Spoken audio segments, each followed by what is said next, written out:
My dear friends, we seldom find people's name in the Bible who experience the miracle of healing. There are very few. So here we find this particular person called Bartimaeus, son of Timaeus, sitting by the roadside. His name is there and also his father's name is there. Apart from the disciples, we hardly find this kind of introduction of a person in the Bible. It's merely because he shows exactly the true journey, what it should be, the journey with Jesus, the gradation, the steps, what we have to take. So in the first place, he was a blind man. He's asking the Lord to let me see again. So we don't know whether he's born blind or he was blind later. Earlier, whether he had the sight or not, we don't know. But let me see again in the sense. Maybe he has seen the world earlier. Now he has lost the sight. The Lord says, normally, it's a curse of God to be punished. It's a punishment of God. They believe. Sometimes why they are born blind, why they are not the full, why they don't enjoy the fullness of the creation. So first reading we find the Lord's works depend on His word and creation obeys His will. The sun shines on everything and the works of the Lord will fill with the glory. Not even His holy ones has the Lord given full knowledge of all His marvelous works. So exactly, He makes His creation, He has made it perfect. If there is imperfection, there is a problem. God never intends such thing.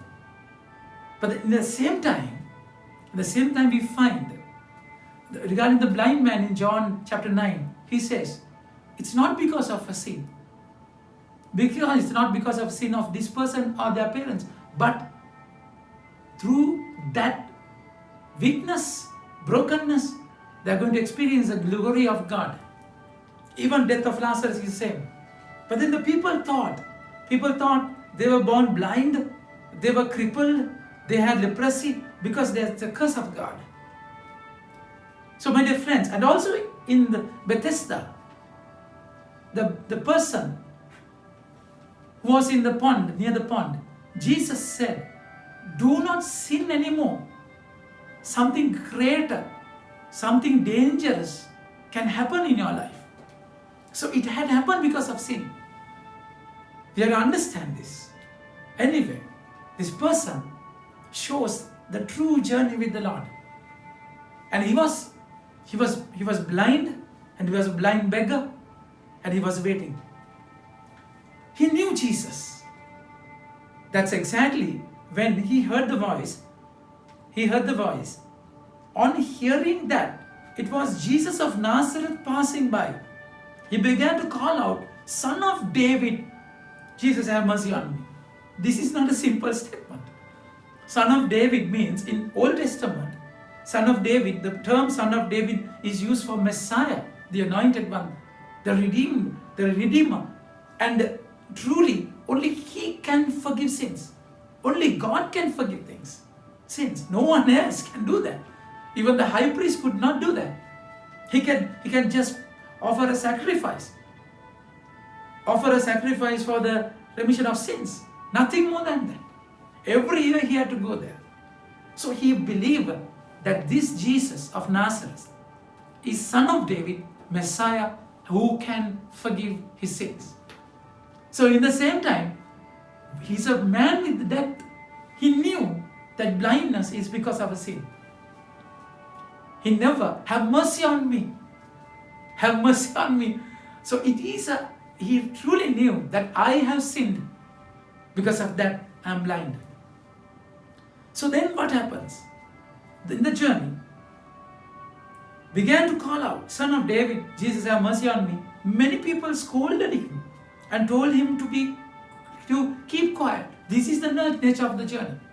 The people, the surrounding, the environment will hinder your journey, will block your journey. You will have disturbances in your journey. You will have stumbling blocks to pass, hurdles to overcome if you want to meet Jesus. There were people who disturbed him, blocked him. And also see, what happened? But he shouted all the louder, Son of David, have mercy on me. None can stop him.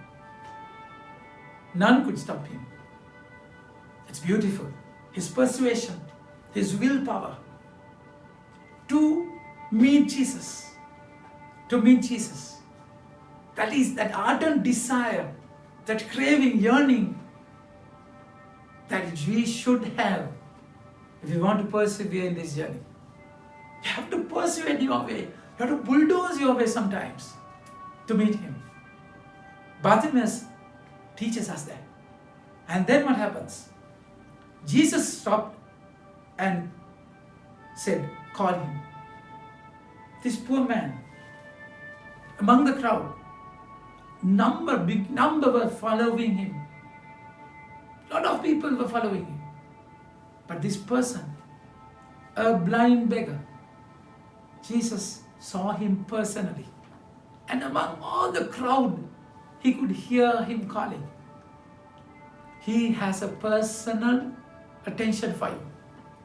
Jesus always knows exactly what you go through. If you shout to him, if you desire him, if you seek him, if you eagerly want him, he will definitely stop. You can make God stop. God, your prayer is so powerful.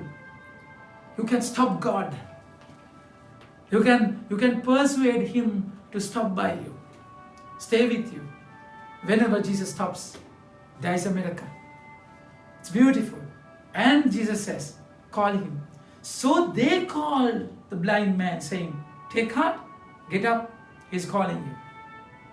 Some people disturbed him, some people encouraged him. World is such. Sometimes you will get encouragement and also disturbance. You have to identify it very clearly. But then you see the words.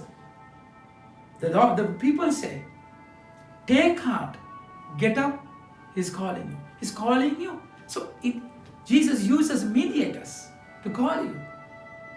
He will always have. So if you straightly believe, if you want him to speak to you straightly, you will never sometimes hear him. He will use mediators. Blind Bartimaeus was humble enough to accept it, or be obedient to that call. They said, take heart, don't take heart, get up. He's calling you. So by hearing this, his response was beautiful. He immediately threw aside his cloak, jumped up and went to Jesus. A blind man doing this is dangerous, isn't it? He can't see anything. But then the way he threw him to the Lord, it's amazing. He threw his cloak and he jumped and went to Jesus. It's a complete leap in the darkness, isn't it? Faith is such. Exactly, this is the meaning of faith. Without seeing, understanding completely, you just throw yourself to the hands of the Lord. It's beautiful, my dear friends. Then the Lord says, the Lord asks, what do you want me to do? And he says, give me sight again. He deals his problem with Jesus and he's cured. And beautiful, finally, go away, have faith, your faith has made you well. And immediately he could see and he followed Jesus along the road. The first person he saw is Jesus and he followed him. That is the meaning of our journey. Our need will make us yearn for God. Only he has the answer. And when you meet him, the meaning of the miracle is to completely follow him strongly, my dear friends. Amen. God bless you.